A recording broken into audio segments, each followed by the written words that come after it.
The army of volunteers from the early childhood, primary, secondary, and tertiary level institutions, those involved in community organizations, as well as national organizations, have significantly contributed to the building of the nation through sport. The initiatives being undertaken in educational institutions to advance the cause of sport are also a critical component in nation building. The secondary schools have always taken the lead in this regard, and of the average of 120 secondary schools participate in national competitions at the high school level, the average cost to each school runs anywhere from $1 million to $1.5 million. So if we're talking about sponsorship from the state of $400 million, $500 million from private entities, and then we're talking about over $100 million raised by the schools themselves. We are spending on average, certainly in 2009, over $1 billion on sport in Jamaica. The question can therefore be asked, is everything possible being done to galvanize our potential in using sport as a vehicle for national building, nation building? Regrettably, the answer is no. And I will cite some examples. First example, at the moment, there is no national strategic plan guiding the development of sport in Jamaica. Next, sport is being administered by too many different state agencies without any semblance of central coordination and without any real clarity as to which agency has lead responsibility. Next, despite the acknowledged work of the SDF in assisting with the development of sport facilities in the country, there is a need for more facilities. Next, urgent attention, ladies and gentlemen, must be given to making the Trelawney Sports Complex into what it was originally intended to be. I believe the complex must be owned and controlled by the state, similar to the National Stadium, the National Arena, and Indoor Sports Center. The complex must be held in trust on behalf of the people of Jamaica to ensure that all have equal access to the facility. The only caveat is that a strong, experienced, and business-oriented team of persons must be put in place to market and manage the facility. And I want you to listen to this one, ladies and gentlemen. On July 19th, 1983, the late Minister of Youth and Community Development with responsibility for sport, Errol Anderson, said, and I quote, "We wish to begin preparation for a Hall of Fame in the Institute of Sport." End of quote. Nothing happened. On April 3rd, 1996, former Prime Minister P.J. Patterson, in reference to the SDF, said, and I quote, "The foundation also recognizes the need to maximize a permanent historical record of the achievements of our sportsmen and women and will be establishing a sports museum or Hall of Fame for this purpose." End of quote. Nothing happened. In 2007, the then Minister of Sport, Portia Simpson-Miller, said that at her direction, there will be the, and I quote, "establishment of a sports library and museum." End of quote. Nothing happened. In 2008, the current Minister of Sport, the Honorable Olivia Grange, stated that, and I quote, "My ministry intends to integrate our culture and sports portfolios, the two portfolios that are the most formidable elements in Brand Jamaica, in establishing a sports museum." End of quote. Nothing has happened. For 27 years, we have been promised a sport museum from persons at the highest level. This must now become a reality as part of the continuous process of nation building through sports.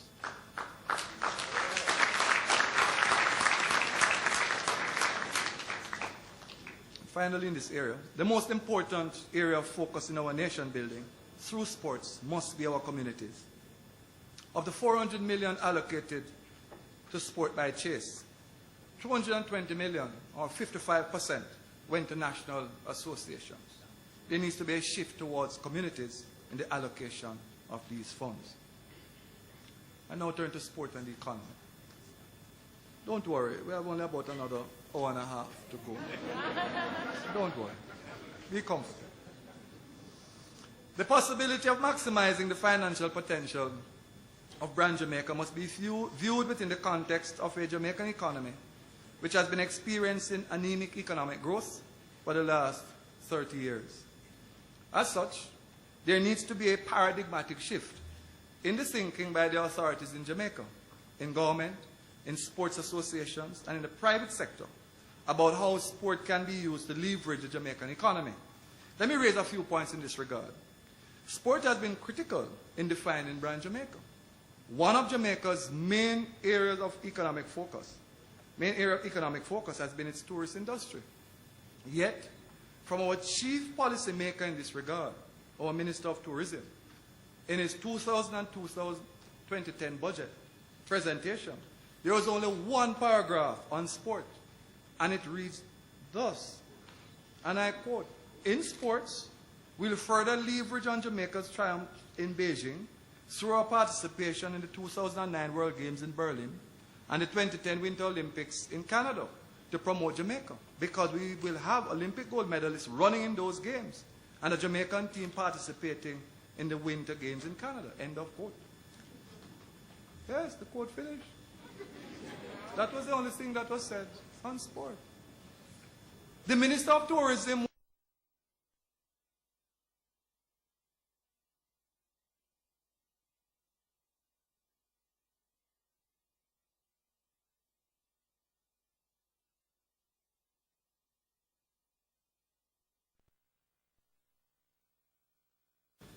seek and are able to acquire sponsorship for both events, including this year, $40 million. I saw at the back of a paper. Good work. Excellent work. The synergies between the sponsors and ISO. This is commendable. But at these championships, we have some of the world's fastest athletes on show. Yet, there seems to be no effort to generate much needed funds by way of negotiating the sale of broadcasting rights of these events. This is where money is now earned in sport in the world, not at the gates, not necessarily from sponsorship, but from the sale of broadcasting rights. We're also trailing in the film industry. We have so many marketable athletes, yet we are not using the talent which we have to showcase what we are able to produce as a country. It took a Spanish country to come to Jamaica and film and produce a documentary titled "Why Jamaicans Run So Fast," which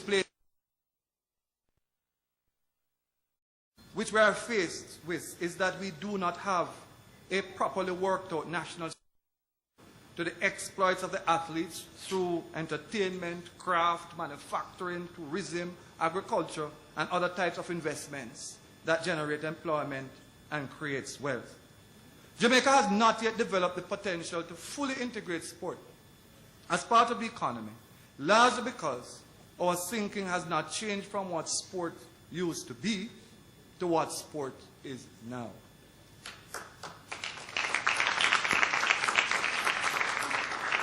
And as I conclude, cutting here 1.5 hours to a few minutes, Jamaica is a great country, made even greater by its outstanding achievements in sport.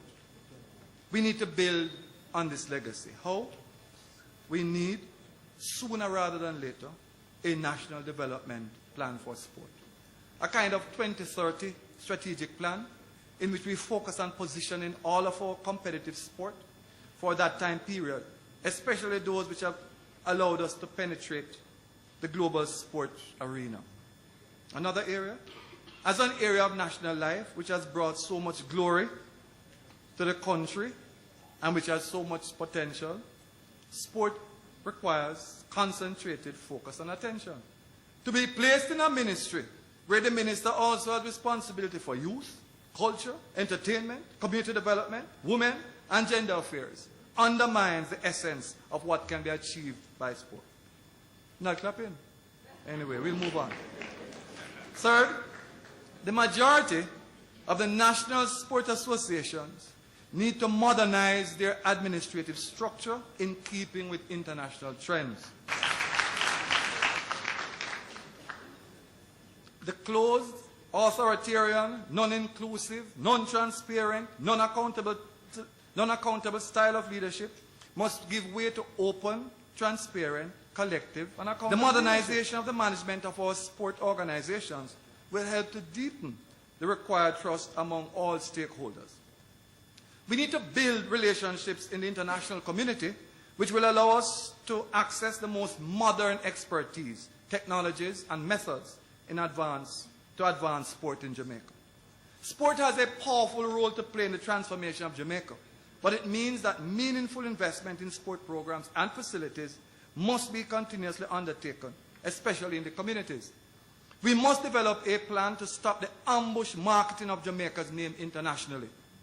With the necessary plan in place, Jamaica can prevent the illegal use of its name to promote all types of products, thus enriching others, and not Jamaica. All the powers that we need to do is to check good lawyers. And I'm not into the business of marketing. Finally, there is a need for a comprehensive national program under which our sport personalities are encouraged to visit, if not adopt, schools to help foster the positive values of sport and the achievement of development plans.